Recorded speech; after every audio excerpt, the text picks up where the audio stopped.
Hello, I'm doing a book review, and the book I want to review is Hellblazer Volume 5, Dangerous Habits. Now, Hellblazer is a horror/dark fantasy comic book series from DC Comics, later put out by DC's imprint, Vertigo. Now, Vertigo was discontinued in 2018, so any new reprintings of these books would be put out by DC's Black Label, which has largely taken the place of Vertigo. Now, Hellblazer is actually a spin-off of the Swamp Thing series, originally created by Len Wein and Bernie Wrightson, but specifically they're a spin-off of Alan Moore's Swamp Thing comics. Alan Moore took over that series in the early to mid-80s, and during his run he completely reinvented that series and reinvented the Swamp Thing character. But another big thing he did during his run was introduce the character of John Constantine, who was sort of a paranormal investigator / demon hunter / modern day wizard, who would send Swamp Thing on all these missions to take care of different supernatural threats that were popping up all over the world, and the character proved popular enough to eventually get his own spin-off series. Now, later on, all the issues of this series were collected into different volumes. The first 33 issues are collected into volumes 1, 2, 3, and 4. Now, I already reviewed the first 4 volumes of this series, and I'll leave links in the description below to where you can check out those reviews. Now, the first half of this book collects Hellblazer issues 34 through 40, which were the final issues of Jamie Delano's run on this series. Then the second half of this book collects Hellblazer issues 41 through 46, which make up the Dangerous Habits story arc, which was the first arc of Garth Ennis' run. So, I'm going to talk about the end of Delano's run before I go on to the Dangerous Habits storyline. Now, these final issues of Jamie Delano's run make up what I guess you could call the Golden Boy arc. Now, these issues were published between 1990 and 1991, and collectively feature artwork from artists like Sean Phillips, Steve Pugh, and Dave McKean. Now, this arc directly ties into an earlier Hellblazer arc called The Fear Machine. Now, during that arc, John was on the run and ended up joining this hippie commune on the English countryside. There he befriended this young girl named Mercury, who had psychic abilities, and he developed a romantic relationship with Mercury's mother, Marge. Later on in the story, they ended up joining this pagan cult called the Pagan Nation, which was led by an old lover of Constantine's named Zed. I'm skipping over a lot of other details about what happened during this arc. Like, during this arc, members of the British government were trying to kidnap Mercury to use her powers to resurrect an ancient god. Now, Mercury, Marge, and Zed's fate was left ambiguous at the end of that story. But at the beginning of issue 34, we learn that Mercury and Marge are still alive and are living on the road, and John manages to track them down, because John is basically having an existential crisis. It turns out that there is something eating away at John's mind and soul, and Mercury, being psychic, can sense this and wants John to stay away from her and her mother, because John, to some degree, is a very toxic person and in some ways welcomes this into his life.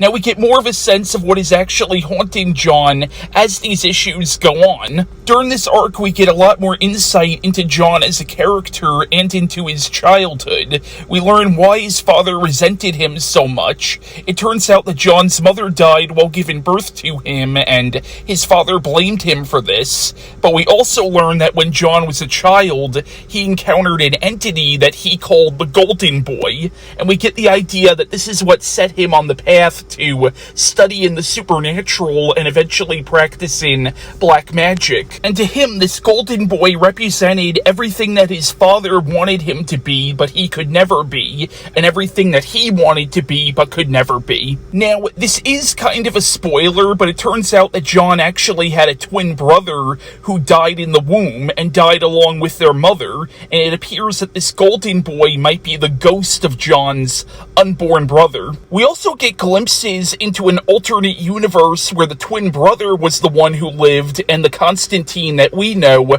was the one who died in the womb, and in this universe, Constantine Constantine's brother has become the world's greatest magician and the leader of the pagan nation. And in the final issue of this arc, which is called the Magus, or the Magius, I'm not really sure how to properly pronounce that name, we see the Constantine of our world perform a kind of a ritual to both literally and metaphorically merge with his other self. Now, this was a really interesting arc. It was very weird and esoteric, and I'll admit, I'm not sure if I understood everything that Delano was going for in this, but I still thought it was a very fitting conclusion to Jamie Delano's run, and I thought it wrapped up a lot of the themes that he touched upon earlier on in the series. Now, even though the Hellblazer series continued on after Jamie Delano's run was over and done with, the way the Magus ends, this honestly could have been the end of the whole series, and again,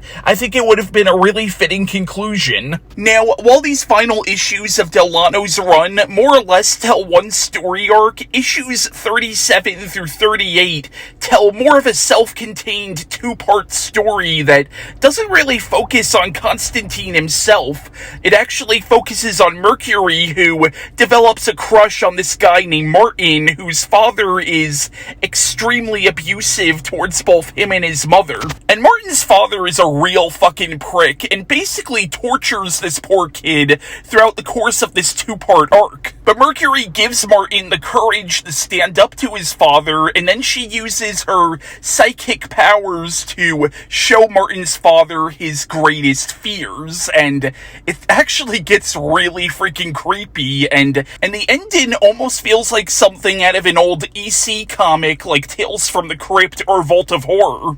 So, the second half of this book contains the Dangerous Habits storyline, which was written by Garth Ennis and illustrated by Will Simpson, and the issues that make up this arc were published in 1991, but were later collected as a standalone graphic novel in 1993. Now, Garth Ennis would go on to write the comic book series Preacher and The Boys. Now, Dangerous Habits is often considered to be one of the finest and most acclaimed arcs of this entire series, and it very much set the tone for the rest of Ennis's run. Now, I think Garth Ennis does a really good job at sort of picking up where Jamie Delano left off, but also kind of making Hellblazer his own. So, the plot of Dangerous Habits is it's set sometime after the events of the Magus, which again was the final issue of Jamie Delano's run. Constantine has gone his separate ways from Mercury, Marge, and Zed. He's living on his own, sort of laying low, but what happens is one night he ends up coughing up blood.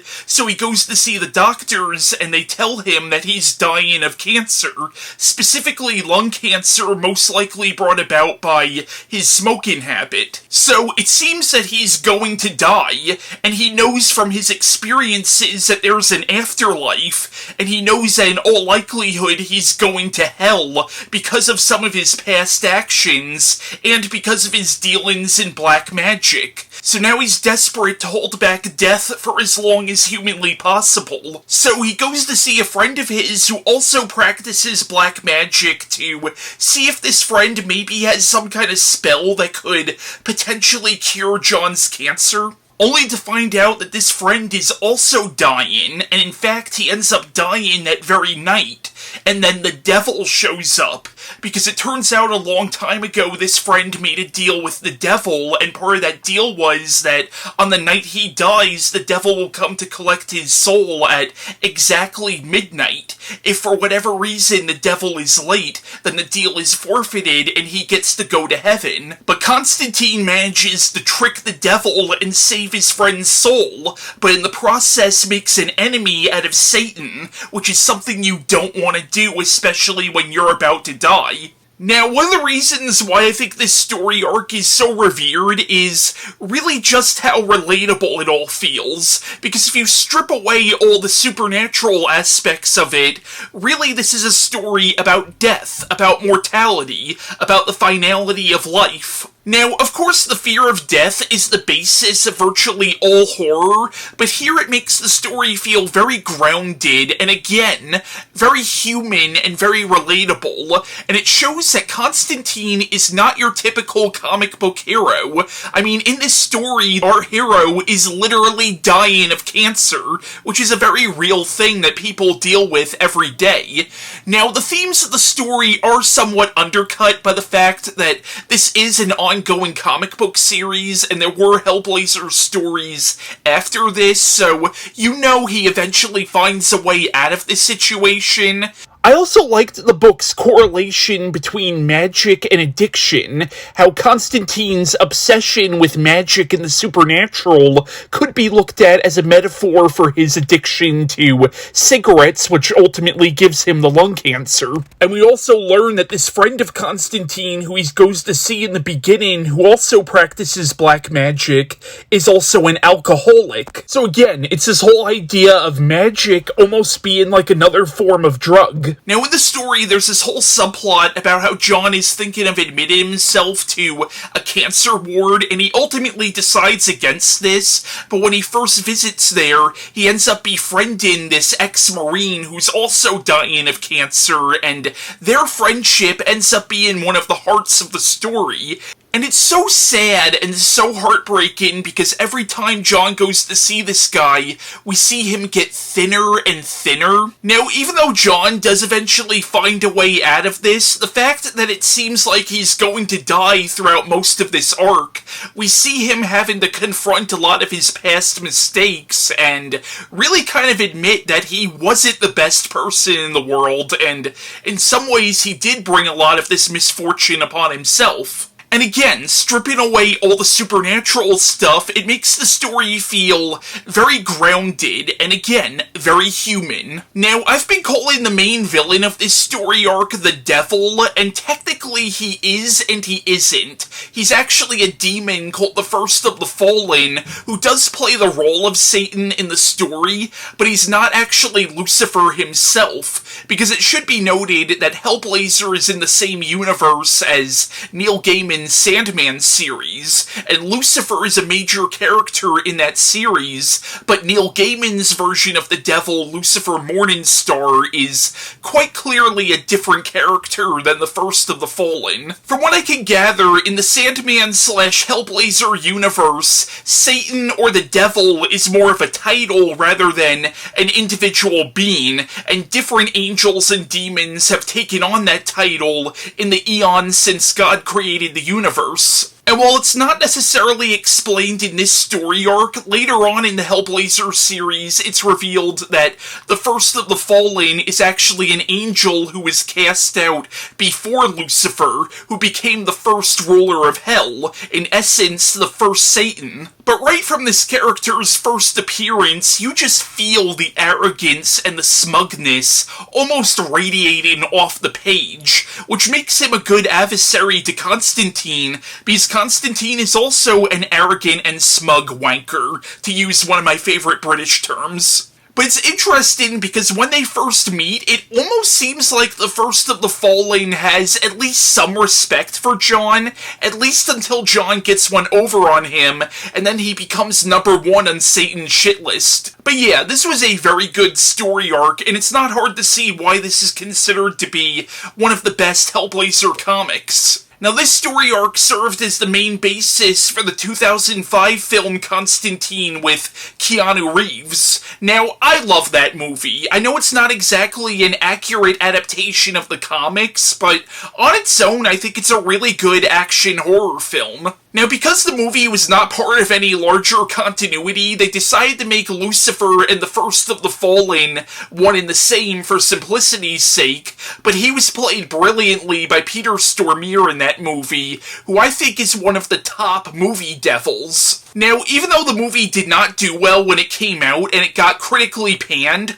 over the years it has garnered a cult following, even among fans of the comics who initially hated the movie, and there has been a real reevaluation of that film in recent years, and now there actually are serious talks of doing a sequel to the Keanu Reeves Constantine movie, which I'm both excited for, but also kind of apprehensive about, because one of the writers they have attached to it is Akiva Goldsman, who is not a screenwriter I particularly like. I already did a review of the movie back in 2019, so for more of my thoughts on the movie, just check out that video. But yeah, that was my review of both the Golden Boys story arc and the Dangerous Habits story arc, which are both collected in Volume 5, and bye.